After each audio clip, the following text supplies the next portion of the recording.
Supreme court में 30 तारीख को ये महाबोधि महाविहार केस का हियरिंग था और इस पिटीशन में अब हम लोगों ने भी इंटरव्यून लगवाई है। हमारे वंदनीय आदरणीय पूज्य भंते ज्ञान ज्योति जी महाथेरो, इनके नाम से ये इंटरव्यून किया गया है और ये लड़ाई अब सुप्रीम कोर्ट में भी जो है लड़ी जानी चाहिए, बड़े मजबूत तरीके से लड़ी जानी चाहिए, क्योंकि सब लोग बोल रहे हैं कि 76 साल हो गए हैं फिर भी हमें सुना नहीं जा रहा है। तो कहीं ना कहीं ऐसा तो नहीं कि हमारे ड्राफ्ट में ही कमी है, क्योंकि जितना मजबूत हमारा ड्राफ्ट होगा, क्योंकि ये तो टेक्निकल चीज़ होती है।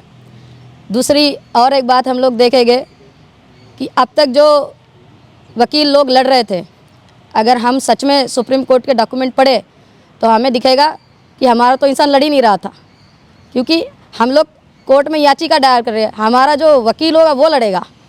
और जब हमारा लॉयर ही हमारा नहीं है, दुबे त्रिपाठी शर्मा गुप्ता है, तो कैसे लड़ेगा, है ना। तो माइनॉरिटी का इंटरेस्ट ही नहीं है, तो उससे भी कमज़ोर कड़ी कहीं ना कहीं दिखाई दी थी। इसीलिए बनते ज्ञान ज्योति जी के नेतृत्व में, मार्गदर्शन में ये याचिका लगाई गई है, उसमें इंटरव्यून किया है।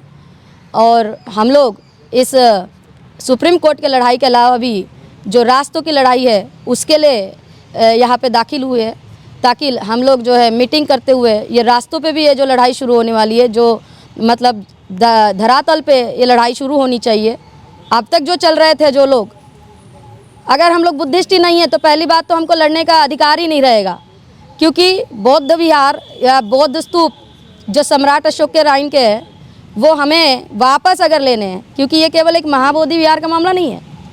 जो भी हमारे पिता की विरासत है, सम्राट अशोक महान ने जितने भी विरासत बौद्धों के लिए बनाई, वो तमाम बौद्धों की विरासत है और उस पर अनकंडीशनली हमारा अधिकार है कि हम लोग अभी एक ही में सफल नहीं हुए। उसी के लिए हमारे 135 पाल अनागरिक धम्मपाल जी से ये लड़ाई शुरू होते हुए आ गई, है ना। 84,000 में से 84 भी विहार स्तूप के नाम भी हम लोग पूरे बता नहीं सकते, कुछ ही जो है हम लोग बताते हैं, सांची का, सारनाथ का, है ना। तो कहने का 84 भी अभी हमें नहीं मालूम है।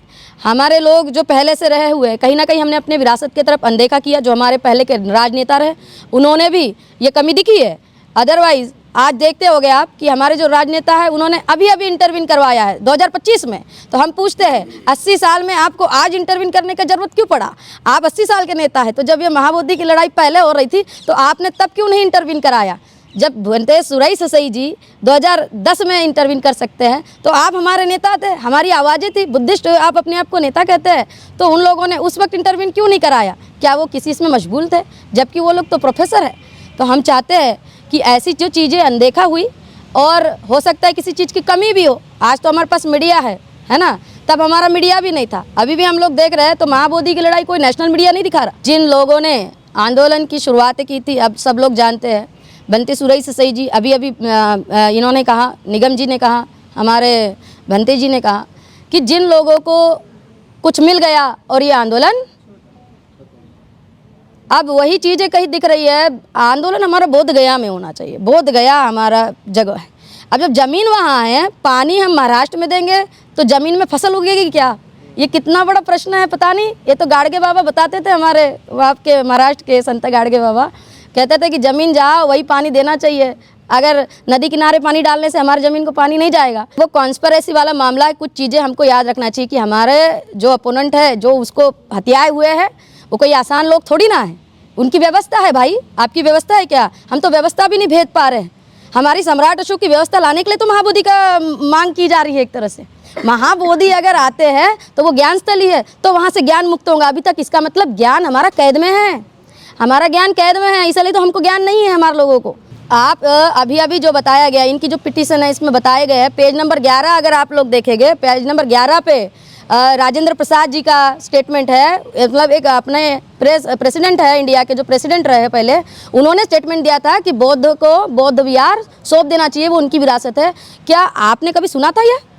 आप बताइए, आप मीडिया वाले, मैं आप ही से पूछना चाहती हूँ, मैं तो मीडिया वाली नहीं हूँ, लेकिन आप मीडिया वाले, तो आपका सब पे नजर रहता है। बताइए, क्या आपने कभी सुना था कि प्रेसिडेंट ऑफ इंडिया, जो फर्स्ट प्रेसिडेंट ऑफ इंडिया थे राजेंद्र प्रसाद जी, उन्होंने स्वयं कहा कि बौद्धों को बौद्धों की विरासत सौंप दी जाए, महाबोधि महाविहार बौद्धों को दे दिया जाए? क्या उनको किसी भी बड़े मीडिया ने दिखाया? क्या किसी बड़े मीडिया में आपने देखा? नहीं तो हमारे तमाम भारत के लोगों को जानकारी हो सकती थी कि एक प्रेसिडेंट कह रहा है, तो आज का प्रेसिडेंट तो नहीं कह पा रहा है, राष्ट्रपति मुर्मू जी नहीं कर पा रही, क्या हमारे आंदोलन देखते नहीं होंगे? लेकिन नहीं कह पा रही। लेकिन उस वक्त का फर्स्ट प्रेसिडेंट राजेंद्र प्रसाद जी कह रहे हैं कि बौद्धों को बौद्ध विहार देना चाहिए। बीटीएमसी एक्ट को स्ट्राइक डाउन करके ही ये चीज़ की जा सकती है। अभी उनको केवल मान्यता दी थी, उनको वैसे तो देना नहीं चाहिए, पिंडदान नहीं करना चाहिए, केवल पूजा पाठ करने का वो दिया गया था, क्योंकि पहले से ये लोग वहाँ पे कुछ करते आ रहे थे, जैसे महंतगिरी का जो नाम लिया जाता है ना, तो ये पहले से कुछ ट्रेडिशन वहाँ पे फॉलो करते आ रहे हैं। मैंने पहले कहा कि हम लोगों ने तो अनदेखा किया था। अनागरिक धम्मपाल बाहर से आए ना, हमारे लोगों ने शुरू की थी, ऐसी कोई लड़ाई है क्या? नहीं ना,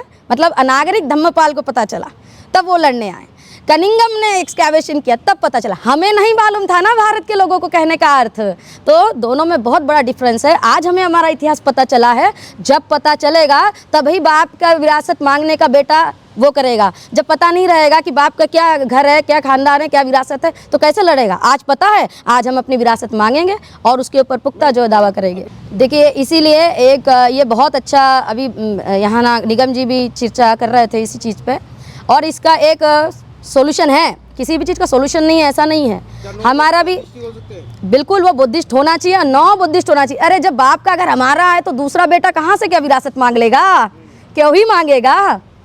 अगर हम सम्राट अशोक की बेटी है तो हमें कोई तो मिलेगा, दूसरा थोड़ी ना देंगे। हम लोग कौन से बुद्धिस्ट हैं? हम आपको ये जानना चाहिए कि 1956 में जब बाबा साहब ने 14 अक्टूबर को दीक्षा ली, तो भंते जी ने 22 प्रतिज्ञा नहीं थी, किसी को नहीं मालूम था कि ऐसा कुछ करने वाले हैं। वो प्रतिज्ञाएं बाबा साहब ने लिखी थी स्वयं से, और जब भंते चंद्रमणि थेरो जी ने दीक्षा दी, उसके बाद तुरंत बाबा साहब ने एक लेटर अपने जेब से निकाला, वो थी 22 प्रतिज्ञा। और सबसे पहली प्रतिज्ञा बौद्ध धर्म स्वीकारने के बाद जो बाबा साहब ने दी, मैं ब्रह्मा विष्णु महेश को भगवान नहीं मानता, ऐसा कहने वाले बुद्धिस्ट है। लेजिस्लेटिव पे भी प्रेशर बनेगा, जितने लोग रास्तों पे उठेंगे। अभी हम लोग एक चर्चा कर रहे थे, उसमें बताया गया कि जितनी इमरजेंसी रही उस हिसाब से केस सुना जाता है। अरे भैया, इमरजेंसी के इस पे भी केस सुना जाता है कि इसका क्या वो है, इम्पैक्ट है, इम्पैक्ट फैक्टर क्या है। अब आप बताइए, हमारे लोग कुछ दिनों के लिए रास्तों पे होते हैं, ऐसी कोई इमरजेंसी कंडीशन नहीं आती है, इसलिए सरकार के पास ऐसा कोई प्रेशर ही नहीं आता कि कुछ ऐसा दावा बता दे।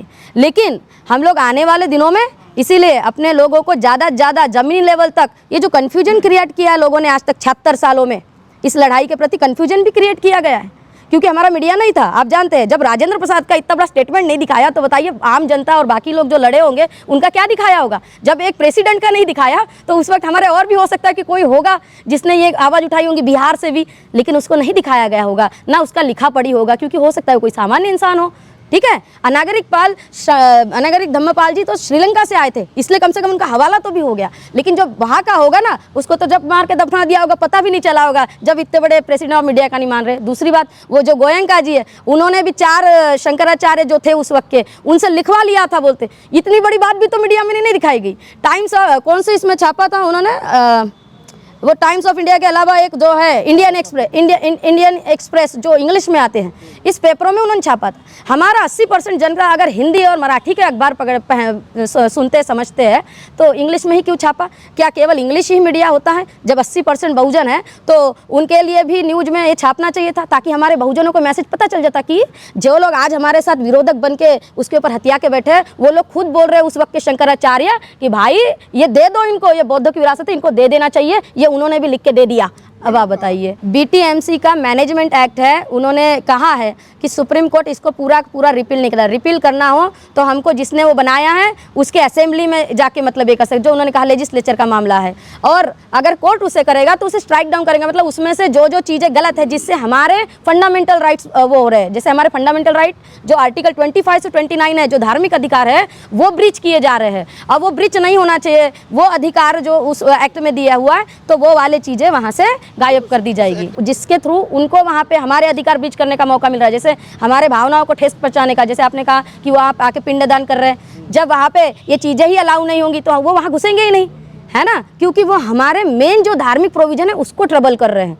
तो ये जो मामला है कॉन्स्टिट्यूशनल है, और अगर हम लोग सुप्रीम कोर्ट में इसलिए गए हैं कि ये जितने दावे स्ट्रॉन्ग तरीके से पेश किए जाएंगे तो आप समझिएगा आपकी लड़ाई धरातल पे तथा लीगली दोनों तौर से मजबूत हो रही है। और इसमें कोई दौरा नहीं कि महाबोधि मुक्त जो महाविहार है, हमारा स्तूप है, सम्राट अशोक के 84,000 में के स्तूप है, हमारे तथागत बुद्ध की ज्ञान स्थली है, उसके ऊपर सबसे पहले बौद्धिस्टों का अधिकार है और वो बौद्धिस्टों को आप समझिए मिल गया। भंते ज्ञान ज्योति जी ये महाथेरो है और मुझे लगता है भारत में सर्वश्रेष्ठ ऐसे भंते मैंने देखे नहीं है आज तक, जो 24 डेज या मतलब 12 महीने जो अपने बुद्ध के जो उनका विनय है उसके ऊपर चलते हो, ठीक है। बाकी भंतों को मैंने नहीं देखा, अभी हम भी, मुझे 12 साल हो गए मैं इस सोशल फील्ड में हूँ, ठीक है, और पूरे देश में चलती हूँ, चाहे राजस्थान हो, गुजरात रहो, तो कहीं रहो, तो हम चलते हैं और देखते हैं। और जो कुछ स्क्रूटिनाइज मैंने किया उस पे से मुझे लगा कि लड़ाई लड़ने के लिए भी बेदाग चेहरा, चरित्र अच्छा और अच्छे उम्दे विचार और संघर्ष त्याग वाला इंसान चाहिए रहता है। नवेला नवेला इंसान नहीं लड़ सकता है। और ये संघर्ष और त्याग भंते सुरई ससई के बाद अगर कोई है तो अगर भंते ज्ञान ज्योति जी है। अभी तो निसर्गा के सामने हर कोई हतबल है ना, तो निसर्गा का मामला कभी भी बन सकता है। उससे पहले हमारे बुद्धिस्ट ऐसे संघर्ष त्याग वाले भंतों को हमने सामने लाना पड़ेगा ताकि और कोई फिर अपने ऊपर ऐसा दूसरा मामला बैठा के इस आंदोलन को शांत ना करे। और भंते ज्ञान ज्योति के इसमें हम लोग ये लड़ाई लड़ेंगे और जीतेंगे भी, यही मैं आपसे आह्वान करती हूँ।